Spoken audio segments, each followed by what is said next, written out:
세월호 참사 무엇이 문제인가 연속 보도로 짚어보는 순서입니다.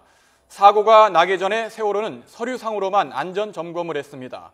유명무실한 관리 감독 결과 전혀 문제가 없는 것으로 처리됐는데요. 네, 여객선 안전관리 시스템 자체 문제가 결국 참사를 빚었습니다. 대체 어떻게 바꿔야 할까요? 김수진 기자가 짚어봤습니다. 비행기가 강에 불시착한 상황에서 승객 150여 명이 모두 구출된 허드슨 강의 기적. 동체가 두둥강 나는 사고 속에서 탑승자 307명 가운데 3명이 숨진 아시아나 착륙 사고. 두 사고는 승무원들의 기민한 대처와 구조 매뉴얼로 인명피해를 줄인 경우입니다.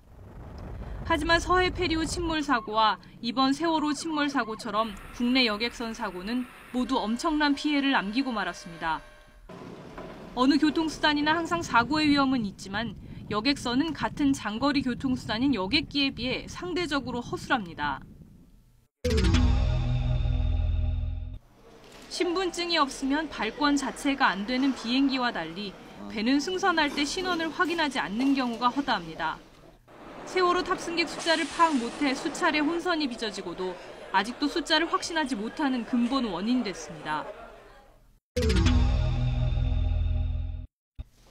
세월호 선원 일부는 비상 안전교육을 받은 적이 없다고 진술했고 300억 매출 규모 청해진 해운이 안전교육에 쓴 돈은 54만 원에 불과했습니다.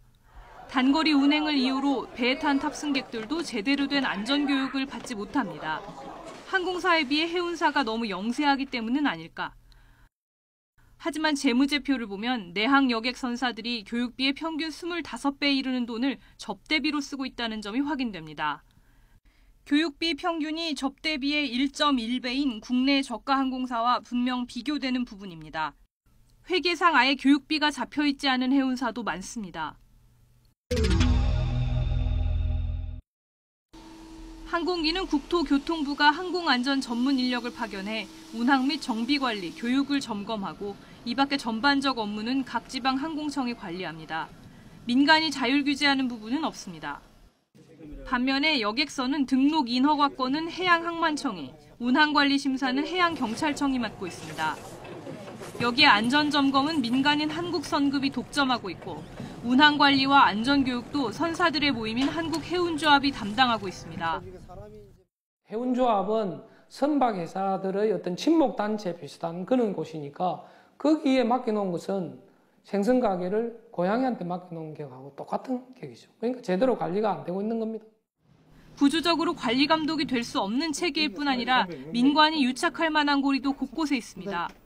참사가 재발하는 일을 막으려면 장기적으로는 미국이나 일본처럼 내항 여객선에도 외항선과 같이 국제해사기구 기준을 엄격하게 적용해야 한다는 의견도 있습니다. 안전 기준을 높이려면 비용이 드는데 국내 여객선 운항 노선에 경쟁 체제와 공영 시스템을 함께 도입할 필요가 있습니다. 여기에는 경쟁 체제를 도입해가지고 개방해야 되고 낙도 노선에 대해서는 국가가 더 지원해서 이 선박 노후화 문제라든지 안전 문제들을 더 향상시켜야 합니다. 세월호 침몰 사고는 영세하다는 이유로 정부가 해운업계에 준 특혜가 국민의 생명을 앗아간 대형 참사로 돌아온 사례입니다. YTN 김수진입니다.